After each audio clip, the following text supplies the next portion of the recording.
नमस्कार मित्रों, जय श्री महाकाल। आज एक बहुत ही विशेष अनुभव को लेकर आए हैं और यह जो अनुभव है ये रत्नमाला अप्सरा का एक बहुत ही सुंदर सा और प्यारा और चमत्कारिक अनुभव रहा है। यह जो अनुभव है ये हमें एक साधक हैं हमारे जो कि दिल्ली के रहने वाले हैं। इन्होंने हमें आज से लगभग 13 दिन पहले यह अनुभव बताया था और आज से 13 दिन पहले इस साधक की साधना भी संपन्न हुई है। तो उसके साथ जो चमत्कार साधक के साथ हुए, जो भी घटनाएं साधक के साथ जुड़ी हैं, वो सभी घटनाएं साधक ने इस अनुभव में बताए हैं। साधक के अनुसार इस साधना के बाद साधक को कई प्रकार की दैवीय शक्तियों के दर्शन हुए और कई प्रकार की शक्तियों के विषय में जानकारी प्राप्त हुई। कई प्रकार की अप्सराओं को साधक ने स्वयं अपने दिव्य दृष्टि से देखा। तो आइए इस अनुभव को जानते हैं। मित्रों, यह जो अनुभव है ये दिल्ली के क्षेत्र के एक साधक हैं जो कि एक विशेष गुरु परंपरा से जुड़े हैं और यह जो साधक हैं ये काफ़ी लंबे समय से साधना कर रहे हैं और कई प्रकार की शक्तियाँ भी इस साधक को प्राप्त हुई हैं। जैसे यह जो साधक हैं इन्होंने कर्ण पिशाचिनी को सिद्ध किया है और मातंगी माता के ये साधक हैं। मातंगी माता की सिद्धि प्राप्त की है इस साधक ने और साथ ही साथ ये जो साधक हैं इन्होंने बाबा काल भैरव को भी सिद्ध किया हुआ है। साधक के मन में आज से कुछ दिन पहले, लगभग 2 महीने पहले, रत्नमाला अप्सरा के विषय में जिज्ञासा जागृत हुई कि इन्हें अप्सरा सिद्धि करनी है और उसका कारण भी था कि इन्हें धन प्राप्त करना था। तो इसीलिए इस साधक ने सर्वप्रथम रत्नमाला अप्सरा की साधना करने की इच्छा अपने गुरु से जाहिर की। तो इनके गुरु ने कहा कि उनके पास रत्नमाला अप्सरा किसी भी प्रकार की साधना तो नहीं है। तब इस साधक ने काफ़ी यूट्यूब पर और कई प्रकार के ऐसे प्लेटफॉर्म हैं उस पर साधकों को ढूंढा और वहाँ पर उन्होंने मेरे एक वीडियो को देखा जो कि अप्सरा साधना से ही जुड़ा हुआ था। तब साधक ने मुझसे संपर्क किया और कहा कि इन्हें रत्नमाला अप्सरा की साधना करनी है। तब मैंने साधक को पूर्ण विधि विधान बताए और जो भी खर्चा होगा साधना में, जो भी शुल्क है वह भी मैंने बताया। इसके बाद साधक ने पूर्ण विषयों पर ध्यान दिया और शुल्क भी दिया। शुल्क के देने के बाद मैंने इन्हें तांत्रिक मंत्र की दीक्षा दी और पूर्ण विधि विधान बताया कि आपको क्या क्या सामग्री खरीदनी है और किस प्रकार से साधना करनी है। इसके साथ साथ साधक के साथ कई प्रकार की शक्तियाँ थीं जो कि वाम मार्गी थीं। तो मैंने इन्हें एक विधि भी बताई कि जब आप साधना करते हैं तो वाम मार्गी सिद्धियों को आपको बंधित करके रखना पड़ता है।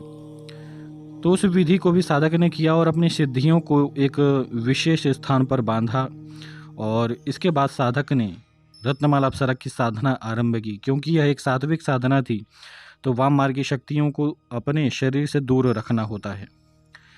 तब साधक ने पूर्ण विधि विधान से जब साधना आरंभ की तो लगभग 11 दिन के साधना करने के बाद साधक को किसी भी प्रकार के अनुभव नहीं हुए।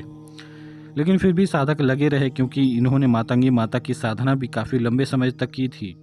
तो इन्हें साधनाओं के अनुभव कब होते हैं और किस प्रकार से होते हैं इस विषय में पूर्णतः जानकारी तो है ही।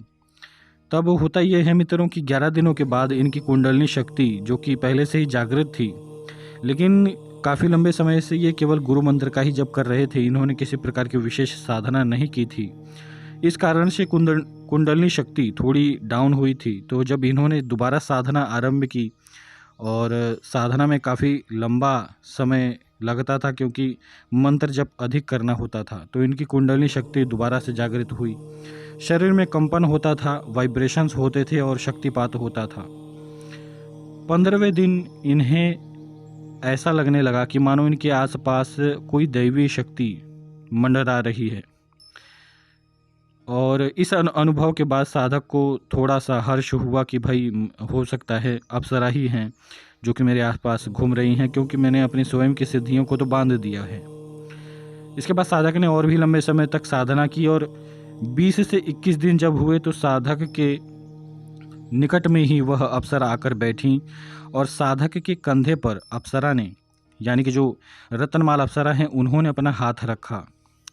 हाथ का स्पर्श जब साधक को हुआ तो इन्हें कई प्रकार से वाइब्रेशंस आई, शक्तिपात हुआ और ये कहते थे कि बहुत ही कोमल हाथ इन्हें स्पर्श महसूस हो रहा था कि मानो एक बहुत ही कोमल सी महिला हैं जिनका हाथ इतना सॉफ्ट है, इतना कोमल है कि ऐसा लग रहा था मानो पुष्प का स्पर्श इन्हें हो रहा है।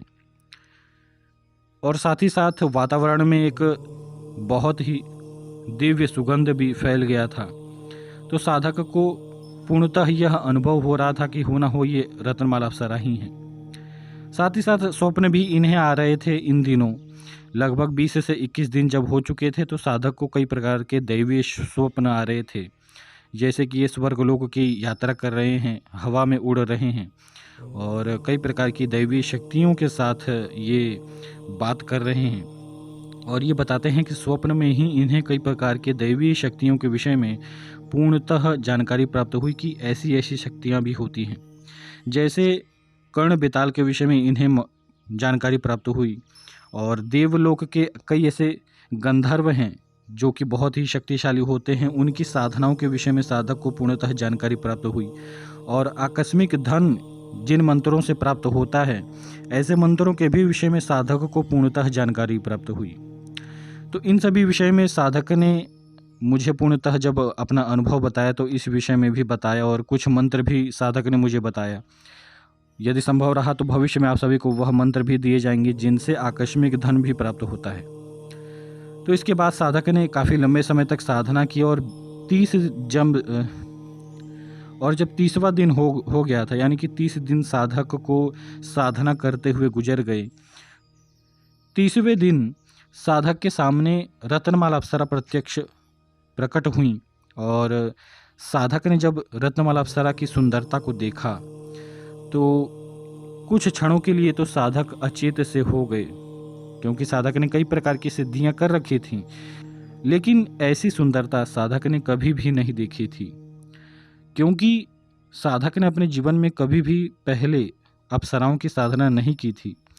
तो ये पहली साधना थी और इसी कारणवश जब साधक ने इतनी सुंदर देवी को देखा तो साधक कुछ क्षणों के लिए अचेत से हो गए। इनके मुख से मंत्र जप जो था वह बंद हो गया और ये केवल उस अप्सरा को ही देख रहे थे।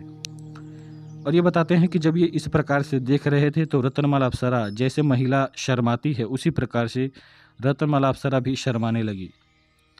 फिर साधक ने पुनः मंत्र जप आरंभ किया और लगभग साधक ने पूरी रात्रि उस दिन मंत्र जप किया, क्योंकि साधक को जब इस प्रकार के दर्शन हुए तो एक प्रकार से हिम्मत भी प्राप्त हुई कि हमें और भी लंबे समय तक साधना करनी चाहिए।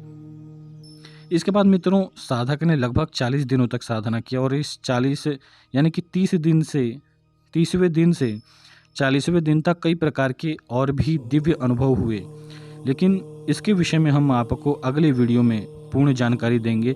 इस अनुभव को सुनकर आपको कैसा लगा? साधक के साथ कई प्रकार के दैवीय चमत्कार अभी और भी हुए हैं, यदि उन्हें भी आप सुनना चाहते हैं तो अगले पार्ट के विषय में अवश्य ही कमेंट करें। तो आज के लिए इतना ही। यह अनुभव आपको कैसा लगा इस विषय में भी कमेंट करें। जय श्री महाकाल।